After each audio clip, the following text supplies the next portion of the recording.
देवी। सुषमा जी, किसको सम्मन भेजा है पुलिस ने? हमारे पति को। पति आपके कहाँ रहते हैं? उनको इनकाउंटर 2007 में पुलिस से इनकाउंटर कर दिया। काहे एनकाउंटर में काहे मारे थे? वो जमीनी विवाद था, उसमें कहे कि नक्सली है, उसी को लेकर के नक्सल बता करके उनको झूठा मुठभेड़ में उनको इनकाउंटर कर दिया 2007 में। तो इस बार अभी कब सम्मन भेजा है पुलिस ने? ये भेजी है जुलाई में। जुलाई में? 11 जुलाई के। तो क्या कर रही है पुलिस? पुलिस कह रही है कि आकर के शांति भंग कर रहा है और गाली गलौज किया है, धमकी दिया मारने के लिए। तो आपने नहीं बताया कि हमारे पति का देहांत हो गया है? हम नहीं थे उस दिन, बच्चे को लेकर हॉस्पिटल में गए थे। हाँ। तो पुलिस वहाँ गई तो कही कि ये वारंट है, तो आज जाकर जमानत कराओ। तो पुलिस कभी गई थी जांच करने? सम्मन भेजने से पहले घर गई थी जांच करने? हाँ गई थी पुलिस। हाँ। पुलिस गई थी, चंदौली जिले से भी गई थी और सोनभद्र से भी गई थी। सब जानते हैं कि वो नहीं है, उनका इनकाउंटर हो गया। अच्छा, तो अभी आप यहाँ न्यायालय में आई हैं? जी। तो क्या यह न्यायालय में किस उम्मीद के साथ आई हैं? तो ये हमारे पति जब नहीं है, हम आज अपने ज़िंदगी जी रहे हैं घर पे, तो हमको पुलिस परेशान कर रही है। माइक्रो पहले 25/5/2025 को पुलिस माइक्रो फाइनेंस वाले शराब पीकर हमारे घर गए। हमारे घर कोई नहीं था आदमी में, हमारे पिता थे ना, हमारे पति के जो छोटे भाई हैं उनके साथ में आने के बाद हम भी 13 साल जेल में रहे। उसके बाद ये आए भाई, जब बड़ी हो करके आए, अपना ज़िंदगी जी रहे हैं। तो वो आए माइक्रो फाइनेंस वाले, कोई नहीं था घर पे, कहा कि क्यों नहीं पैसा गरम कि साहब अगले डेट में ले लीजिएगा है। तो 25 मंगलवार को है डेट, मंगलवार को आइएगा, हम दे देंगे। तो कहा पैसा नहीं है तो हम पैसा ले लो, दारू पी लो।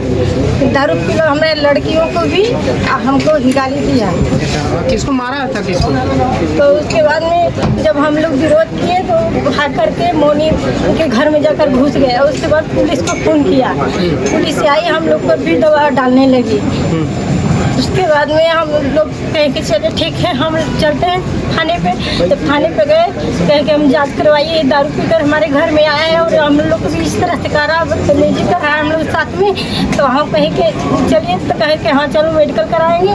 जब हम चौकी पे गए तो वो फरार था, नहीं, वो लोग नहीं थे। तो आपके देवर के साथ मारपीट भी किए थे? हाँ, वो लोग के बाद में। हाँ, वही में हुआ हमारे साथ।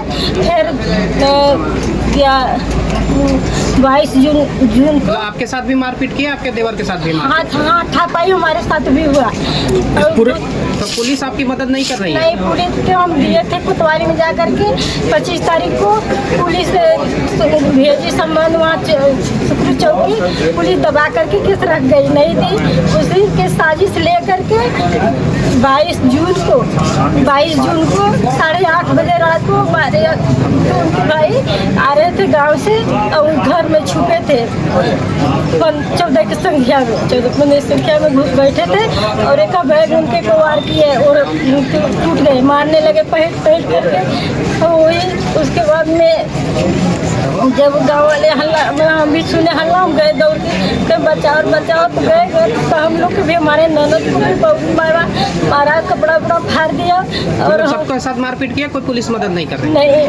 तब उसके बाद में हम फरियाद किए, तो जब लेकर के उनको गिर गए, वो मार दिए, नाक पे मार देते, वो सब्जी चलाने वाले पलटा से वो गिर गए, मुआ करके छोड़े थे। फिर उठा करके हम हॉस्पिटल, सामुदायिक हॉस्पिटल गए। तो वहाँ जब हॉस्पिटल पहुँचे तो वहाँ पर भी हथियार, जो मंचड़ थे वो हथियार लेकर के वहाँ हॉस्पिटल पहुँच गए। तब वहाँ के हॉस्पिटल स्टाफ विरोध किए तो लोग भागे। उसके बाद में हम लोग चले आए लोही अस्पताल में। ये बताइए, इस पूरे मामले को लेकर आपने कभी पुलिस अधीक्षक से बात नहीं किया? पुलिस अधीक्षक के दिए थे और सीओ मैडम भी गई थी जांच में। क्या निकल के सामने आया जांच किए, अब क्या किए नहीं किए, फिर भी आज भी कोई मदद, पुलिस कोई मदद नहीं कर रही है? अभी कुछ नहीं हुआ करवाई। अभी एसडीएम से जमानत नहीं हुई है। सुनील कोल को नोटिस भेजी गई है। सुनील दशरथ कोल के लड़के हैं, मधुपुर के रहने वाले हैं। सुनील का एक और नाम था संजय। सुनील उर्फ संजय कोल के नाम से पुलिस ने इनको हार्डकोर नक्सली बताया था और 2007 में एक पुलिस मुठभेड़ में इनकी हत्या कर दी गई थी। 2007 के बाद एक परिवार किसी तरह अपने जीवन को आज तक सरवाइव किया और जो सुनील की पत्नी थी सुषमा कोल, वो 13 साल तक कई विभिन्न मुकदमों में जेल में रही और सारे मुकदमों में बाइज्जत बरी होकर के वो मधुपुर में रह रही थी और एक शांतिपूर्ण तरीके से अपनी खुशहाल ज़िंदगी व्यतीत कर रही थी। इसी बीच में एक माइक्रो फाइनेंस कंपनी जो आजकल गांव-गांव में जो चल रहा है, उसके जो वहाँ के लोग थे वो एक सरंगई और दबंगई शराब वगैरह पी करके और सुषमा कोल मृतक के पत्नी के घर में घुस गए और बदतमीजी किया और इस पर माइक्रो फाइनेंस कंपनी वालों के खिलाफ जब सुषमा ने प्रोटेस्ट किया तो पुलिस से मिल करके और एक पूरा दहशत का माहौल बनाया गया। गांव के लोगों को चढ़ाकर मारपीट कराई गई।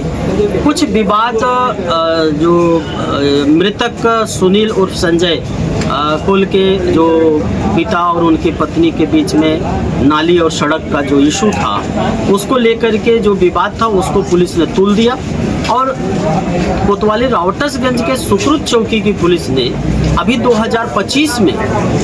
2007 में मृत्यु हो गई थी उस व्यक्ति को 2025 में सुनील को पुलिस ने कहा है अपनी रिपोर्ट में कि जब मौके पर मैं जांच करने गया तो देखा कि ये जो पक्षकारान थे सुनील और दूसरे पक्ष के लोग सुनील के साथ एक और उनके रिलेटिव का नाम डाला है और दोनों आपस में एक वाद विवाद की स्थिति पैदा किए हुए हैं और अगर इनको निरोधात्मक कार्रवाई नहीं की गई तो ये संज्ञेय या असंज्ञेय बड़ा अपराध कर सकते हैं और उसकी रिपोर्ट उप जिला मजिस्ट्रेट रॉबर्ट्सगंज के यहाँ भेजे।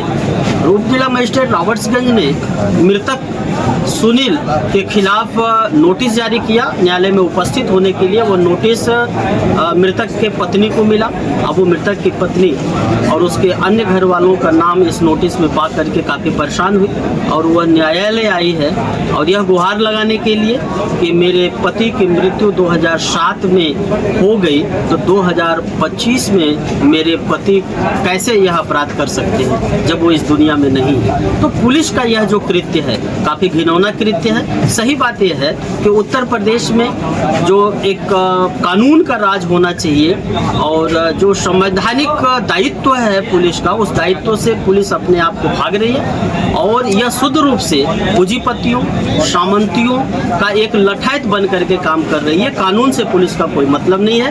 आप इसका सीधा उदाहरण आपके सामने है। और दूसरा कि दलितों के, चूँकि ये कोल समुदाय से आते हैं, ये दलित कम्युनिटी के अंतर्गत है और एक दलित के कुछ दिन पहले कस्बा रावटसगंज के वार्ड नंबर 6 में देवकी राम के को गोली मार दी गई थी और उस घटना को लेकर के पुलिस ने संवेदनहीनता जो दिखाई है वो न्यायालय में सामने आया। पहला नंबर के अपराधियों को बचाने के लिए उन्होंने काफ़ी लिपापोती किया, काफ़ी डिले किया। बेल एप्लीकेशन की सुनवाई के समय ये कुछ छूट जाए इसके लिए पूरा उन्होंने प्रयास किया और न्यायालय में हमने एक प्रार्थना पत्र दिया उस विक्टिम्स के तरफ से और इसमें हमने कहा और जो सत्य थी कि उसके शरीर के अंदर अभी भी जो सामंतियों ने गोली मारी थी वो गोली मौजूद था। बावजूद इसके पुलिस ऑपरेशन कराने, दवा इलाज कराने में कोई रुचि नहीं ली और वह आज BHU में भटक रहा है। न उसको दवा खरीदने का पैसा है और न ऑपरेशन का इंस्ट्रूमेंट्स के लिए आज तक जिला प्रशासन ने आर्थिक मदद नहीं दी। कुल मिलाकर के जो पुलिस का या जिला प्रशासन का जो रवैया है वर्तमान समय दलितों के प्रति वो काफ़ी बेहद अफसोसजनक है। तो इसी सारी बातों पर मुझे अपनी बात कहनी है।